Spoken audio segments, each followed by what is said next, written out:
Emily and the Steamroller. Emily, the emerald green engine, is one of the kindest engines on the island of Sodor. She is very polite and respectful to almost everyone, except of course those who have a tendency to be rude or snarky. If someone behaves in that way, then she becomes rather stern and a bit of a tough cookie. One day, Emily was taking a slow goods train down the line. She was trying her best to be careful, due to her occasional wheel slip issues. Then, Emily saw a red signal. Her driver put on the brakes, but her wheels began to slip. Oh, not again. Why did this have to happen now? Luckily, Emily stopped only about an inch away from the signal. But she did have to back up a little bit due to overshooting it. Unfortunately for her, George the Steamroller was nearby. Emily hadn't met George before, but she had heard a lot of bad things about him from the other engines. If you're constantly going to have wheel slip issues, what's the point of staying in service? Aren't you afraid of causing harm to someone? I can't help it. It was something I was built with. I deal with it quite a lot of times. You've just further proved my point.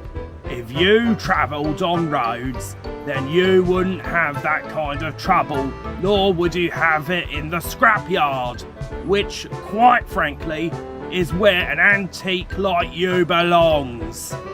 Excuse me? You heard me. If those wheels of yours can't do their job properly, then I don't see why you should put yourself through the trouble. It'd be a good excuse to get rid of you and your rotten rails. And George trundled away.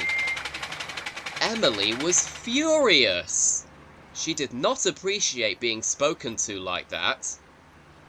Antique? Belong in a scrapyard? Well, I've never heard such blasphemy. Emily was still cross when she arrived at Brendam Docks. She complained to Percy and Salty about George. He's probably the rudest road vehicle I've ever met. No wonder you've told me how much trouble he is, Percy. I think trouble is a bit of an understatement, Emily.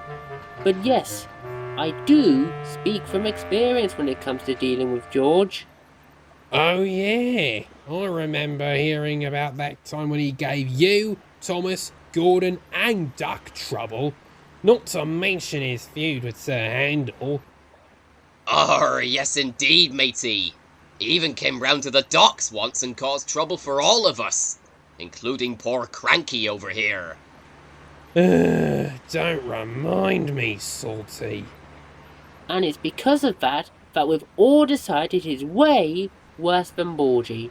At least he's been trying to change his ways. Which I probably helped with, given I'm the one who suggested that I became a vegetable bus. Even so, I say the best thing to do is ignore that old brigand. That way he's not likely to keep being rude to you. Savvy? Yes, I do understand, Salty. But even so, I'd really like to teach that George a lesson. We all would, Emily. He's gotten his comeuppance many times in the past. I guarantee that it'll happen again soon. Emily was glad for Percy's advice, but she still really wanted to pay George out. Later on that day, George was chuffing along the road, ranting as usual. Railways are no good. Turn them into roads. Pull them up, turn them into roads. But George was so busy doing his railway ranting that he wasn't being very careful. he drove onto a level crossing that had faulty gates. And to make matters worse, the gates started closing and he got wedged in between them. Ugh! Oh, great! Just what I need! Why do they even have these useless gates in the first place, eh? But then, George froze as he heard a whistle in the distance. It was Emily! She was pulling a passenger train along the line and had no idea of what was ahead of her. When she finally did see George, she put on her brakes, but her wheels started slipping again, and she hit the gates with a loud crash!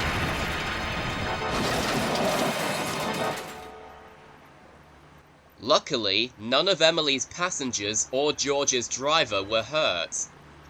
But Emily's front buffer beam was badly bent, and George was in a severe amount of disrepair as well.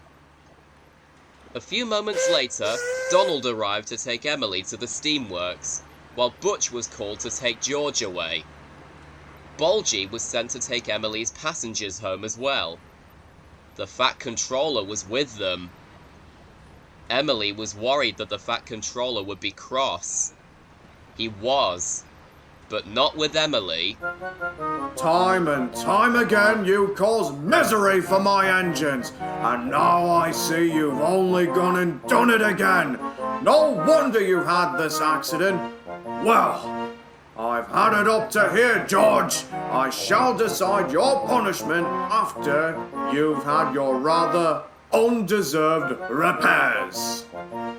George looked rather pale. He knew he was for it now.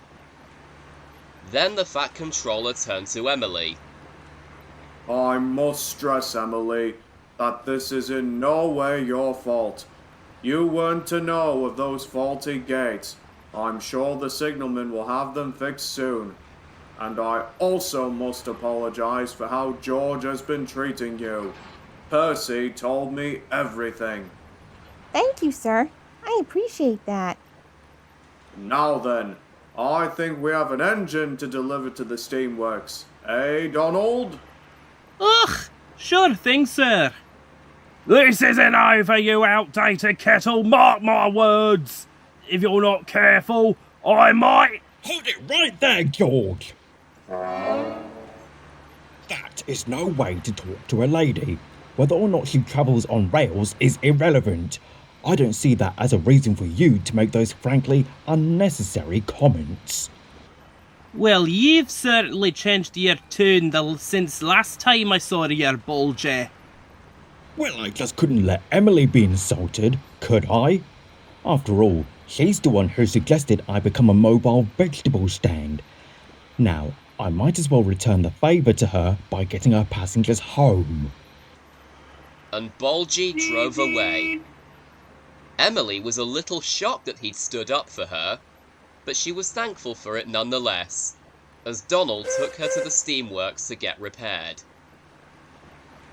The next day, Emily returned from the steamworks, ready to get back to work.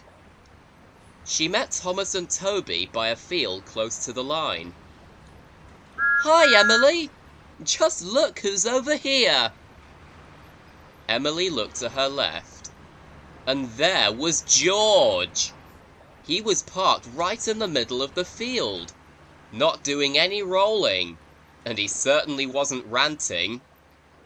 Since the Fat Controller was sick of him insulting all of us, he decided to have him be put in a field to scare away the birds. You might like the fact that this is for 3 weeks, but don't think for 1 minute that I do. Well, George, at least you're helping the farmers with their work, and I'll be able to get some peace as well. We all will, Emily. And I, for one, can't wait for it to start. In the meantime, I'm sure those farmers won't mind having a steamroller for a scarecrow. Thomas, Toby and Emily laughed and carried on with their work, whilst George just sulked in misery. For the next few days, Emily noticed that George was rather quiet whenever she passed by the field. But I don't think that will last very long. Do you?